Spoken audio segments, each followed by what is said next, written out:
My name is Laura Bianski, and this is my real story. I was in a ton of verbal abuse. Not that I was never beat up and sent to the hospital. I was hit many times, but he was always good enough to put it somewhere where no one would have ever seen it, or do it where someone would never see it. Most of the time it just meant that I was always told, you're so fat, look at you. No one else would ever want you. Look at you. Who would want that? And you don't think you believe it until one day you realize you do. That you don't think you're worth it to even be a friend to anyone. Or heaven forbid, stand up for yourself, because you'll be alone the rest of your life. And that's what I was told from 9th grade on. No one's ever gonna wanna be around you. Look at you, you're stupid, you're fat. He could give me a look, and I knew what that look meant. I mean, I can remember a time of being choked, and I had no one to go to. I had no one, because I didn't want my dad to hurt him, and he would have. And he literally grabbed me and threw me on the ground and laid on top of me with his arm around my neck, on my throat, and saying, I can have you killed anytime I want, don't you know that? And my daughter sat there the whole time. And I can remember just screaming and crying, and when I got up, all I could think of was, I'm never gonna let you do this to me again. My story began, I grew up in a very happy home. My parents loved each other very much. I didn't grow up with a lot of church. I was introduced probably 10 or 11, maybe a little earlier than that, with my aunt. My dad respected my mother. My mother was happy. It was, the Ward and June Cleaver kind of thing in a lot of ways. Some ways not, but I grew up just wanting what they had and the happiness that they had. And for some reason, that changed. I know a lot of times people repeat what they grow up with. That's the kind of life that they lead. That's the kind of significant other that they're looking for. And in me, that's what I was looking for, but it's not quite what I had gotten.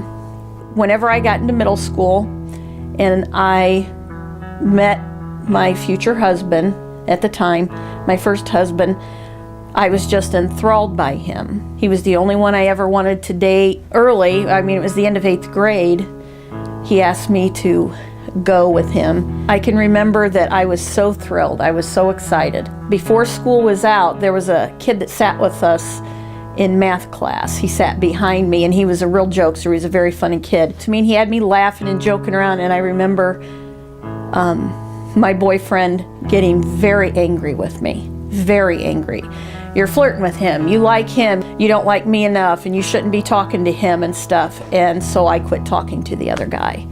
And that was the path that it led down. We dated all through high school. I was in love. Some of my best friends were actually guys that as long as he was at school I could not talk to. He was in building trades, so he was gone all afternoon.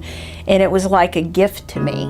I thought it was so fun. It was so nice being able to talk to other people, but hoped that no one would tell him that I had talked to him. Prom, we had a bridge thing we had to walk over, and it would only hold 2 people, and he was coming with his date, and I was walking with my ex-husband. My ex-husband was in front of me, and I couldn't even speak to him because I would have gotten in trouble for it. I'd probably been smacked. Most of the time, he wouldn't talk to me. He'd tell me, we broke up at least once a week, because I talked to someone else, or he didn't like how I looked at something, or I may have said something wrong, and he would hurt himself to cause me to be like, okay, I won't ever do that again. I can remember him breaking some of his knuckles punching a barn because he got mad at me for something I did. So I said, okay, I won't ever do it, I won't ever do it. The reason I married him was because I thought, I'll be alone the rest of my life if I don't marry him. And he's not a bad person, and I can handle this. Maybe I can't joke around. Anyone that knows me knows how I like to joke around and have fun and, tease people and all that. I didn't do it anymore. And I didn't even realize I didn't, because it was gone for so long that I never even knew it. We tried for 2 years to have a baby, and I can remember once him getting mad at me and pushing me down. I remember hitting the wall, And I remember him punching me and looking at me and saying, "You'd better not be pregnant right now." And I can remember trying to stick up for myself and say, "Why? Because you're gonna hurt the baby." And he just said, "You better not be pregnant right now." And he finally turned around and left, which should have been a sign. I mean, that's one thing that I want people to see, is that, you know, you're worth it. You're worth it, and no one deserves that. And he wouldn't have deserved it. He grew up in an alcoholic home. Parents got divorced. His mother died when he was a senior. And that was always his excuse, is that I'm just, you know, I never had much of a mother. Well, I did. I had a wonderful mother.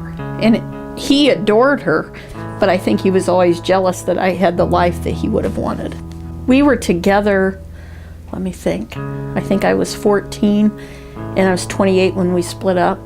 I started respiratory school. I wasn't allowed to go to college. He didn't want me to be around other guys or have that temptation, so I didn't go to school. And I mean, I got good grades, and there was a lot of things that I would have wanted to do. I'm glad now that I waited, because I don't think I would have gotten this profession.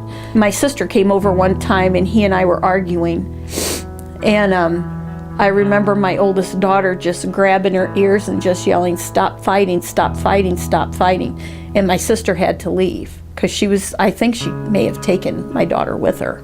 I didn't want my kids to grow up and think that this is how someone should be treated. I didn't want my daughters to be treated the way that I was, because me accepting it and not defending for myself was like me telling them, it's okay, this is how you're supposed to be treated, and I wanted to break that cycle. And it just finally started school, and once I started in college, I realized how much different life could be and how other people were treated. And this wasn't normal. And I knew it wasn't because of what I grew up in, but I'd convinced myself that it was okay. I can live like this the rest of my life. I will be fine. But I knew for my girls, it wasn't gonna be fine. And I didn't want that. I remember praying about it once, and I hadn't done that in a long time. We had tried to go to church a couple times, and just for some reason we would stop. I just prayed about it. I'm like, what am I gonna do? How can I save my girls from a life like this? Because I'm fine. I could have lived like that the rest of my life. I wouldn't have been happy, but at that point I didn't know any different. I think he was outside washing his truck, and he had come inside because he was yelling at me about something, and I stood up for myself. And he told me just to shut up. He could get me hurt. Just shut up. You don't know what's good for you. Just shut up. And I looked at him and I said, I'm not gonna not defend myself. How can you expect me to not defend myself after all the stuff you just said? Because it was always cussed at me, called me some pretty horrible names that I can't say here, but it was always, you fat this and you fat that. And he turned around and walked out the door, and I walked out behind him, and my daughter would have been about 5 or 6, my oldest, and he was standing out there washing his truck, and I was truly about a foot from him, 1.5 feet. And I said, we're gonna finish this fight. We don't just drop it because you don't wanna hear it. I'm gonna defend for myself. And he literally turned and sprayed the hose right in my face. And I looked down, and this is the face I can see. Is my daughter looking up and laughing at first because she thought it was something funny, and then looking so defeated because she didn't know what to do. And I just turned around and walked away. And at that point I thought, I've got to do whatever I can to get out of here, but I don't know how to do it. And just looking and saying, how am I ever going to get out of here? How am I going to make a better life for them? I don't know how to do it, because I was scared, because I didn't know what to do. I was in school, and I was also working 3rd shift at the hospital, and he was working 3rd shift, and he got called in for a shift, and we had to take my kids to my parents to spend the night because no one was going to be there with him. And he turned and looked at me and he said, you're never coming back, are you? And I said, I don't think I can. And I didn't. Talked to him, and I said, this isn't going to happen anymore. It can't. And I will take care of this. And he told me not to ever threaten him. That he said, because you might not be able to again. And I said, you don't have the guts to kill me. And he said, you better watch it. You don't know what I can do to you. And I told him, you can do whatever you want to me, but you're not going to mess with my kids ever again. I met my husband. my husband Greg now, who really taught me what love was really about. I always knew that he was different. I can be myself around him. I knew instantly that this was the guy for me. He didn't know it, but I did. And I see so many girls that have issues where they just want to be loved. And I was loved, so I don't know why I ever got like this. I really don't. But they want to be loved so much that they'll let someone control them and tell them what they can do. And I just want them not to. They have a Father that'll guide them and give them strength. If I didn't have God in my life, I don't know how I would have ever done it. One day, my niece, Andrea, said, "Sis, why don't you come to church with us sometime?" And I said, "Oh, I think I will." And I walked in, and that day, Pastor Hank and his friend Christine were doing skits, one of them on divorce. And I can remember sitting there, and I looked at my sister and said, "I'm home. I can tell I'm home." So after that, I started bringing my girls. They got involved in the youth group. I was a youth counselor for a while, which I loved. And I always talked once a year just to try to keep kids from getting into basically getting knocked around.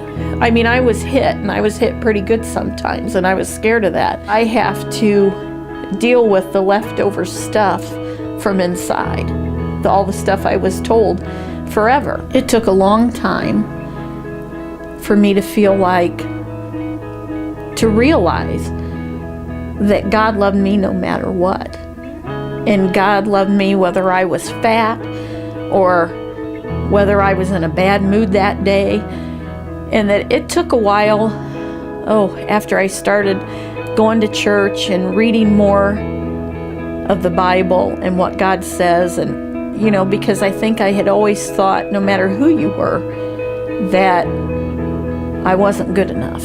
All of a sudden, I always call it God kicking me in the face, because he has to do that every now and then, where I'm like, okay, I know. But he made me realize, I think it's partly what made me realize that I can't blame all of it on, a lot of people blame it all on the other person. It was me letting it happen, that I didn't realize how much God loved me to ask him for strength and guidance.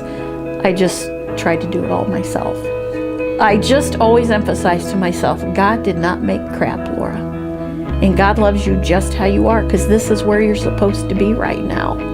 As long as you follow what he wants you to do, this is where you're supposed to be. And there's a reason he put you there. So get with the program and do what he wants.